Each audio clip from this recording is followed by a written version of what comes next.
DeFi ప్రపంచంలో టోకెన్ల ధర ఒకే రోజులో 10 రెట్లు పెరుగుతుంది. కానీ సున్నాకి క్రాష్ అవ్వడం లేదా షట్ డౌన్ అవ్వడం కూడా రాత్రికి రాత్రే జరగవచ్చు. కొంతమంది సంపద సంపాదిస్తారు, మరికొందరు అన్నీ కోల్పోతారు. కానీ ప్రశ్న ఏమిటంటే, ఏ ప్రోటోకాల్ చేరడం విలువైనదో మీరు ఎలా నిర్ణయిస్తారు? ఒక కోల్ అది తదుపరి 100x కాయిన్ అని చెప్పినందుక, లేదా అపీ పిచ్చిగా కనిపించడం వల్ల మరియు సంఘం దానిని హైప్ చేస్తున్నందున? మీ తీర్పు కేవలం హైప్ మీద ఆధారపడి ఉంటే ప్రమాదాలు మరింత తీవ్రమవుతాయి. నమ్మకాన్ని నియమాలు భర్తీ చేసే ఈ ప్రపంచంలో మీకు కావలసింది కేవలం అంతర్దృష్టి కాదు, కానీ ఒక నిర్మాణాత్మక మనుగడ చట్రం. అందుకే మేము 5 ఆత్మ ప్రశ్నలను ప్రతిపాదిస్తున్నాము. ప్రోటోకాల్ యొక్క నిజమైన స్వభావాన్ని చూడటానికి మీకు సహాయపడే చెక్లిస్ట్. ప్రోటోకాల్లను ధిక్కరించే వారందరూ చివరికి 2 ప్రాథమిక ప్రశ్నలను ఎదుర్కొంటారు. ఇది సురక్షితమేనా? ఇది శాశ్వతంగా ఉంటుందా? సేఫ్ అంటే మేము అందమైన ఊయి అని అర్థం కాదు, కానీ మీ డబ్బు తీసివేయబడుతుందా? ప్రోటోకాల్ నియమాలను రహస్యంగా మార్చవచ్చా? ట్రెజరీ నిధులు ఎవరికైనా వ్యక్తిగత నగదు యంత్రంగా మారగలవా? మరియు శాశ్వతంగా ఉండడం ద్వారా అది ఎలా అనే దాని గురించి కాదు. కమ్యూనిటీ లేదా కోల్స్ ఎంతగా ప్రచారం చేస్తున్నారు. కానీ టోకెన్ సరఫరాను నియంత్రించవచ్చా మరియు దాని ధరను నిలబెట్టుకోగలమా? కాబట్టి మనం ఈ 2 లైఫ్లైన్లను 5 కీలక ప్రశ్నలుగా విభజిస్తాము. 3 భద్రతపై, 2 దీర్ఘాయువుపై. స్పష్టంగా అడగడం ద్వారా మాత్రమే మీరు భవిష్యత్ అవకాశాన్ని సద్వినియోగం చేసుకోవడం లేదా తెలియని రిస్క్లను చేపట్టడం. 5 ఆత్మ ప్రశ్నలు. మొదటి ప్రశ్న, ఎల్పీ లాక్ చేయబడిందా? ఇన్సైడర్ స్టాష్ ఉందా? అన్ని డెఫీ ప్రోటోకాల్లకు నిధుల పునాది లిక్విడిటీ పూల్. ఈ పూల్ లాక్ చేయబడకపోతే ప్రాజెక్ట్ బృందం ఎప్పుడైనా లిక్విడిటీని తొలగించగలదని అర్థం. కమ్యూనిటీ ఓటింగ్ లేకుండా, నోటీసు లేకుండా ఒక్క క్లిక్తో దాన్ని ఖాళీ చేయడం. పైకి చూస్తే ఇది సరళమైన నిధి నిర్వహణలా కనిపిస్తుంది, కానీ వాస్తవానికి ఇది ప్రాజెక్టుకు గరిష్ట అసమాన శక్తిని ఇస్తుంది. కాబట్టి ఇన్సైడర్ స్టాష్ అంటే ఏమిటి? ఉదాహరణకు, ఒక ప్రాజెక్ట్ బేస్ పూల్లో $40,000 పెట్టడం ద్వారా ప్రారంభమవుతుంది. టోకెన్కు ధరను $4గా నిర్ణయించి మొత్తం 100,000 టోకెన్లను డిపాజిట్ చేస్తుంది. ధరను పెంచడానికి $1600 ఇంజెక్ట్ చేయండి. ధరను $100 వరకు పెంచుతుంది. ఈ సమయంలో బేస్ పూల్లో కేవలం $20,000 టోకెన్లు మాత్రమే మిగిలి ఉన్నాయి. మరి ఆ తప్పిపోయిన 80,000 టోకెన్లు ఎక్కడికి పోయాయి? ఇది క్లాసిక్ ఇన్సైడర్ స్టాష్. వారు ప్రారంభంలోనే రహస్యంగా పెద్ద మొత్తంలో టోకెన్లను కూడబెట్టుకుంటారు. తర్వాత ధరను పెంచడానికి చాలా తక్కువ ప్రసరణ సరఫరాను ఉపయోగించండి. ధరను పెంచి మార్కెట్లో నగదును పొందండి. చివరి ఖర్చు ఎల్లప్పుడూ ఆలస్యంగా వచ్చిన వారిచే పుడుతుంది. కాబట్టి మీరు అడగవలసిన మొదటి ప్రశ్న ఏమిటంటే, ఇది ఎల్పీ ప్రోటోకాల్స్ లాక్ కలిగి ఉన్నాయి. అనుమతులను ఎవరు నిర్వహిస్తారు?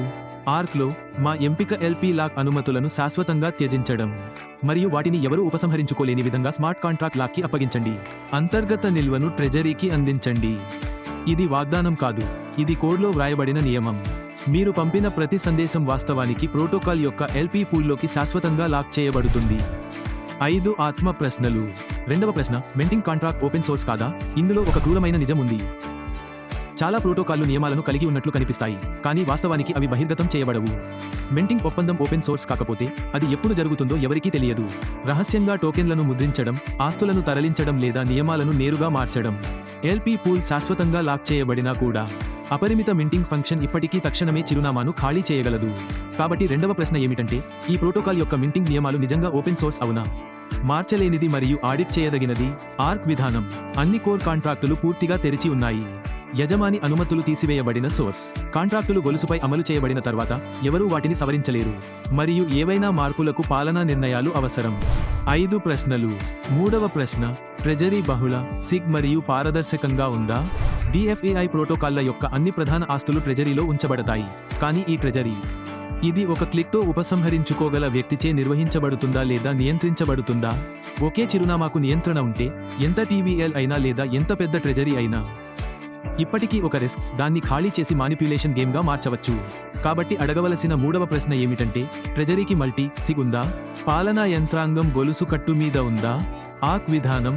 అన్ని ట్రెజరీ ఆస్తులు నోసస్ సేఫ్లో నిల్వ చేయబడతాయి. డ్యూయల్ లేయర్ ప్రొటెక్షన్ మెకానిజంతో మల్టీ సిగ్ వాలెట్. పాలన మరియు బహుళ సిగ్ యంత్రాంగం. 1 పాలనా పొర. ఒక ప్రతిపాదనను ముందుగా DAO సంఘం ప్రారంభించి ఓటు ద్వారా ఆమోదించాలి. 2 అమలు పొర. ఓటు పాస్ తర్వాత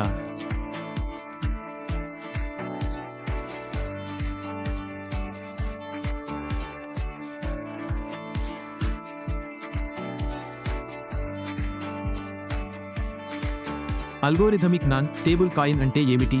డెఫీ ప్రపంచంలో టోకెన్లను సుమారుగా 3 రకాలుగా విభజించవచ్చు. మొదట USDC మరియు USDT వంటి ఫియట్ మద్దతుగల స్థిరమైన నాణేలు. వీటి ధరలు ఫియట్ రిజర్వ్స్ మద్దతుతో ఒక అస్థికి పెగ్ చేయబడ్డాయి మరియు విలువలో సాపేక్షంగా స్థిరంగా ఉంటాయి. రెండవది బీటీసీ మరియు ఎత్ వంటి అస్థిర టోకెన్లు. ఇవి విలువ కలిగి ఉంటాయి కానీ చాలా అస్థిరంగా ఉంటాయి. మరియు మూడవది అల్గోరిథమిక్ కాని స్థిర నాణేలు. అవి బంధించబడలేదు మరియు భౌతికంగా లేవు. పూచీకత్తుగా వాటి ధర స్వేచ్ఛగా తేలుతుంది కానీ మార్కెట్కు మాత్రమే వదిలివేయబడదు. బదులుగా ఆన్ ప్రోటోకాల్ విధానాల ద్వారా ముద్రణ, బర్నింగ్, బైబ్యాక్లు, అమ్మకాల ఒత్తిడి. అవి ధరను డైనమిక్ పరిధిలో స్థిరీకరించడానికి సరఫరా మరియు డిమాండ్ను సర్దుబాటు చేస్తాయి. అందుకే దీనిని అల్గోరిథమిక్ నాన్ స్టేబుల్ కాయిన్ అంటారు. ఇది ఒక USDకి లాక్ చేయడం లక్ష్యంగా పెట్టుకోలేదు కానీ దాని యంత్రాంగాల ద్వారా సరళంగా స్థిరీకరించడానికి. అల్లకల్లోలాన్ని ఎదుర్కొంటున్న విమానంలాగా కానీ మొత్తం విమాన మార్గం నియంత్రించదగినదిగా ఉంది. ఆర్క్ సరిగ్గా ఈ డిజైన్ను స్వీకరిస్తుంది. పెగ్ చేయబడలేదు కానీ మాడ్యూల్స్ ద్వారా ధరను సర్దుబాటు చేయడం. షిల్లింగ్ లేదా హైప్ ద్వారా కాకుండా నిర్మాణం ద్వారా స్థిరీకరించడం. 5 ఆత్మ ప్రశ్నలు. 4వ ప్రశ్న, M టోకెన్ జారీ మాడ్యూల్ ఉందా? మీరు డెఫీ ప్రోటోకాల్ను జాతీయ ఆర్థిక వ్యవస్థగా భావిస్తే అప్పుడు దాని టోకెన్ జారీ విధానం ఆ దేశ కేంద్ర బ్యాంకు లాంటిది. మంచి కేంద్ర బ్యాంకు ద్రవ్యోల్బణాన్ని చూసిన తర్వాత మాత్రమే డబ్బును ముద్రించదు. మార్కెట్ చల్లబడినప్పుడు కూడా అది ఏమీ చేయదు. అది సకాలంలో టోకెన్లను జారీ చేసి నియంత్రించాలి, మార్కెట్ పరిస్థితుల ఆధారంగా సముచితంగా మరియు ఊహించదగిన విధంగా. కాబట్టి మనం అడగాల్సిన 4వ ప్రశ్న ఏమిటంటే, ప్రోటోకాల్ టోకెన్ జారీకి రిథమ్ మాడ్యూల్ ఉందా? RKM మాడ్యూల్ను స్వీకరిస్తుంది. ఇది కేంద్ర బ్యాంకు లోపల ఆటోమేటిక్ సర్దుబాటు వ్యవస్థ వలె పనిచేస్తుంది. ప్రీమియం ఇండెక్స్ ప్రకారం మార్కెట్ వేడిని నిర్ణయించడం. అధిక ప్రీమియం, బలమైన డిమాండ్, లయబద్ధమైన టోకెన్ జారీ. తక్కువ ప్రీమియం ప్రారంభమవుతుంది, ధర నేల దగ్గర ఉంటుంది. ఆటోమేటిక్ స్లో డౌన్ లేదా జారీలో పాజ్. ఇది మానవులు తీసుకున్న నిర్ణయం కాదు, జారీ లయ. ఫార్ములాల్లోకి హార్డ్ కోడ్ చేయబడి స్మార్ట్ కాంట్రాక్టుల ద్వారా స్వయంచాలకంగా అమలు చేయబడుతుంది. RLP మరియు ట్రెజరీ ఆస్తుల మొత్తాన్ని ఉపయోగించి ఫ్లోర్ ప్రైస్ సిస్టమ్ను కూడా కలిగి ఉంది. ప్రతి టోకెన్ యొక్క కనీస అంతర్గత విలువను ఖచ్చితంగా లెక్కించడానికి మొత్తం సరఫరాతో భాగించబడుతుంది. ఇది మార్కెట్ ధర మరియు నేల ధరను సాపేక్షంగా స్థిరమైన పరిధిలో ఉంచుతుంది. ఉదాహరణకు 5 నుండి 10 సార్లు. అంతిమ లక్ష్యం 3 విషయాలు: ద్రవ్యోల్బణాన్ని నియంత్రించడం, ప్రోత్సాహకాలను స్థిరీకరించడం మరియు దీర్ఘకాలిక ఏకాభిప్రాయాన్ని కొనసాగించడం. 5 ఆత్మ ప్రశ్నలు. 5వ ప్రశ్న, ఉందా? ఒక RBS market cap stability module. శాశ్వతంగా పెరిగే నాణ్యం లేదు, అలాగే నేల లేకుండా కూలిపోయే నాణ్యం కూడా ఉండకూడదు. నిజంగా దీర్ఘకాలిక ప్రోటోకాల్ పంపులు మరియు డంప్లను వెంబడించడం గురించి కాదు, కానీ ధరలను స్థిరీకరించే సామర్థ్యం గురించి. కాబట్టి మనం అడగవలసిన 5వ ప్రశ్న ఏమిటంటే, ప్రోటోకాల్ ధరలను స్వయంచాలకంగా సర్దుబాటు చేసే అంతర్గత స్థిరత్వ మాడ్యూల్ కలిగి ఉందా? RBS market cap stability module range bound స్టెబిలిటీని స్వీకరిస్తుంది. ఇది మార్కెట్ ఆపరేషన్ లాంటిది. కేంద్ర బ్యాంకు శాఖ మరియు ధరల హెచ్చుతగ్గులు చాలా ఎక్కువగా ఉన్నప్పుడు ఇది స్వయంచాలకంగా సర్దుబాటు సాధనాలను సక్రియం చేస్తుంది. టోకెన్ ధర చాలా ఎక్కువగా ఉన్నప్పుడు సిస్టమ్ స్థిరమైన నాణేల కోసం టోకెన్లను అమ్మడాన్ని సక్రియం చేస్తుంది. మార్కెట్ సరఫరాను పెంచడం, చల్లబరచడం, వేడెక్కడం మరియు విలువను తిరిగి స్థిరీకరించడం. టోకెన్ ధర చాలా తక్కువగా ఉన్నప్పుడు సిస్టమ్ టోకెన్లను కొనుగోలు చేసి వాటిని బంద్ చేయడాన్ని సక్రియం చేస్తుంది. భయాందోళనలను నివారించడానికి మార్కెట్లోకి నిధులు మరియు విశ్వాసాన్ని చొప్పించడం. RK యొక్క RBS మాడ్యూల్ డ్యూయల్ పూల్ లింకేజీపై ఒకే పూల్ మీద ఆధారపడదు.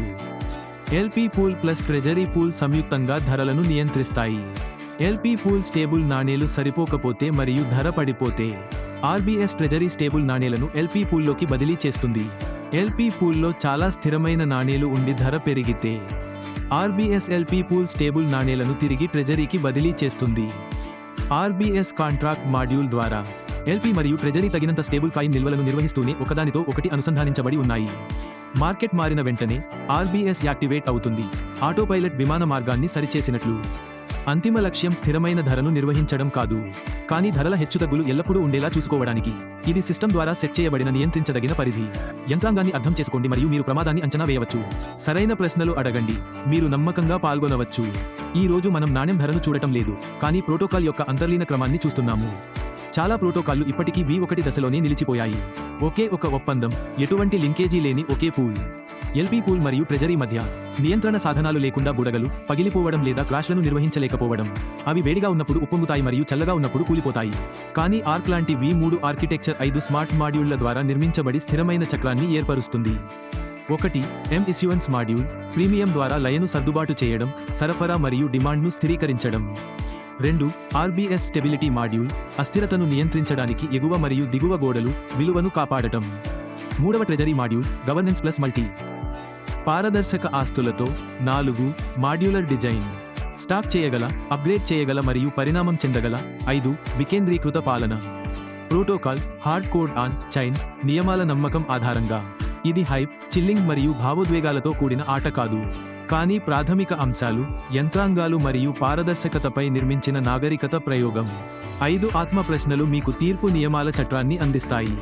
మీరు ఎల్లప్పుడూ లాభం పొందుతారని ఇది హామీ ఇవ్వదు, కానీ అది అత్యంత ప్రమాదకరమైన బ్లాక్ హోల్స్ను నివారించడానికి మీకు సహాయపడుతుంది. స్పష్టంగా అడగడం ద్వారా మాత్రమే మీరు చాలా దూరం వెళ్ళగలరా?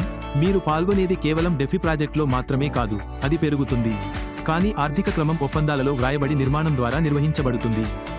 5 ఆత్మ ప్రశ్నలను అర్థం చేసుకోవడం ద్వారా ఏ ప్రోటోకాల్లు నిజంగా నమ్మదగినవో మీకు తెలుస్తుంది. హైప్, చిల్లింగ్ లేదా సెంటిమెంట్ ఆధారంగా కాదు, కానీ బహిరంగ మరియు పారదర్శక నియమాలపై ఆధారపడినవి. మార్చలేని యంత్రాంగాలు మరియు ఎల్లప్పుడూ ధృవీకరించదగిన 3 నిర్మాణాలు. ఆక్ అనేది గొలుసుపై ఉంచగల, ఆడిట్ చేయగల మరియు దీర్ఘకాలికంగా కొనసాగించగల నియమాల సమితిపై ఆధారపడుతుంది. ఆక్ని అర్థం చేసుకోండి, అప్పుడు మీరు నమ్మకంగా పెట్టుబడి పెట్టవచ్చు మరియు దీర్ఘకాలికంగా నిలదొక్కుకోవచ్చు.